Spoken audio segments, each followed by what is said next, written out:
얼마 전에 가벼운 여름 선물이라며 광고 문자가 하나가 왔습니다. 한 달에 5kg 감량. 이거 가능한 걸까요?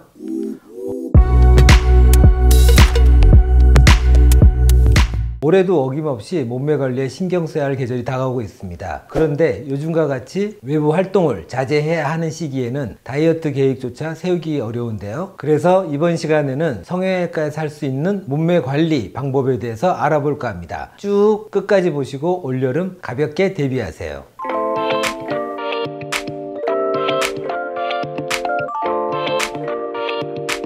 저는 활동적이고 운동도 좋아하지만 헬스 트레이너가 아닌 성형외과 의사니까 의학적인 방법을 알려드릴게요. 성형외과에서 할 수 있는 몸매 관리 방법으로는 보톡스, 비만 주사, HPL 주사, CO2 가스 카복시, 지방 흡입 등의 시술, 또 수술들이 있는데요. 오늘은 지방 흡입에 대해서 집중적으로 알려드리겠습니다.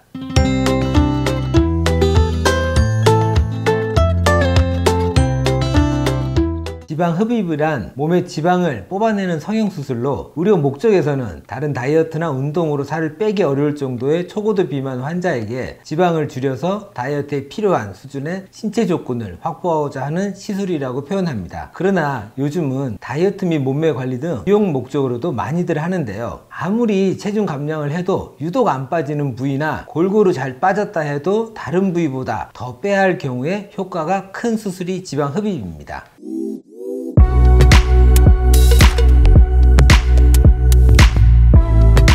지방 흡입 수술은 지방세포벽을 파괴하고 출혈을 방지하고 멍이나 부종을 완화하는 투메센트 용액을 피하 지방층에 주입하고 흡입용 캐뉼라를 피하 지방층에 넣어서 지방세포를 체외로 빼내는 수술입니다. 수술 중 의사는 캐뉼라의 움직임과 제거되는 지방을 직접 눈으로 볼 수는 없고요. 오로지 캐뉼라를 잡은 손과 반대편 손바닥의 감각으로 캐뉼라의 동작을 느끼면서 수술을 하게 됩니다. 다른 수술처럼 절개에서 속을 보면서 하는 게 아니기 때문에 지방 흡입 수술은 얼핏 보면 되게 간단해 보이지만 실제로는 오히려 경험이 풍부한 숙련된 의사에게 받는 것이 좋습니다. 지방 흡입은 수술 부위와 빼어낼 지방량에 따라서 30분 내지 길게는 4시간 이상도 걸립니다. 수술을 받고 일상생활로 돌아가는 데에는 빼는 지방의 양에 따라서 물론 다르긴 하겠지만 일반적으로는 3일 정도면 충분하고요. 멍이나 붓기 같은 경우는 2-3주 지나면 없어집니다. 하지만 때로는 색소 침착이 생기는 경우도 있는데요. 이럴 때는 한두 달 정도 더 기다려 주셔야 합니다.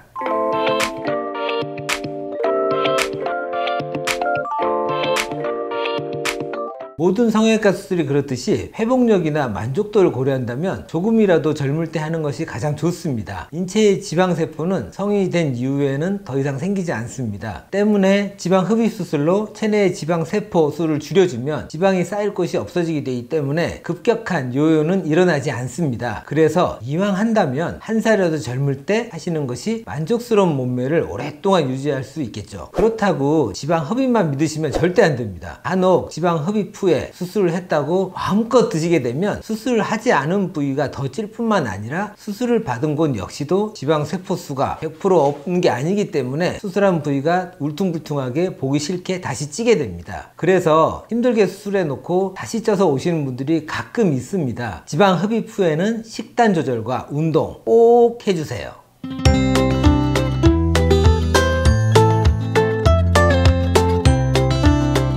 전체적으로 지방이 많거나 복부, 허벅지, 팔, 종아리 등 다이어트와 함께 지방 흡입을 함께 병행하면 좋은 결과를 기대해 볼 수 있습니다. 몸매 라인이 울퉁불퉁하여서 라인 교정을 원하는 경우나 또는 다이어트엔 성공했지만 특정 부위가 잘 빠지지 않아서 선택적으로 빼기 원하는 경우에도 효과가 좋습니다. 한 케이스로 굉장히 마른 아이들이었는데요. 이중 턱살 때문에 화면에서 너무 이쁘게 안 나온다고 고민이라고 하셔서 목 지방 흡입을 추천해 드렸습니다. 일주일 후에 테이프를 떼고 보았는데도 바로 감춰졌던 얼굴 라인이 나와서 너무 고맙다고 하시더라고요. 전체적인 느낌까지 달라져서 굉장히 만족스러워했던 기억이 있습니다.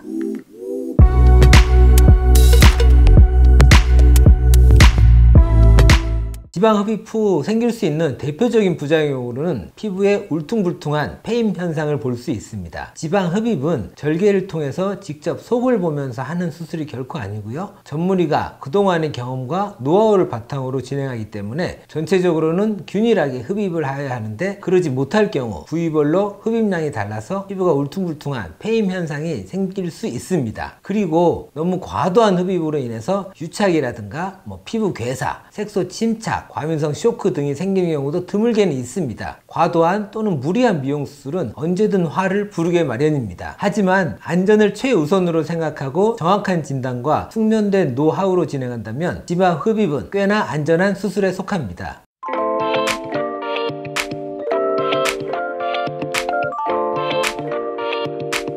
영화 미녀는 괴로워에서 보시면 성인 한 명이 빠져나갔다고 할 정도로 급격한 체중 변신을 하잖아요. 의사 입장에서 봤을 때는 한 번에 지방 흡입하는 양에 한계가 있어서 지방 흡입만으로 급격한 체중 변화는 어렵다고 봅니다. 물론 영화처럼 전신을 싹 뺄 수도 있긴 한데, 만약 현실에서 그렇게 한다면 아마 과다출혈로 인한 쇼크가 올 가능성이 아주 많습니다. 그래서 현실은 한 번에 과다한 지방 흡입을 하기보다는 부위를 나눠서 두세 번의 적절한 양의 지방 흡입을 하면 안전하게 수술을 받을 수 있습니다. 또한 수술을 받은 이후에 지방 분해 주사 시술도 함께 받으면서 다이어트, 운동 병행하신다면 체중 감량에 큰 도움이 될 수 있겠습니다.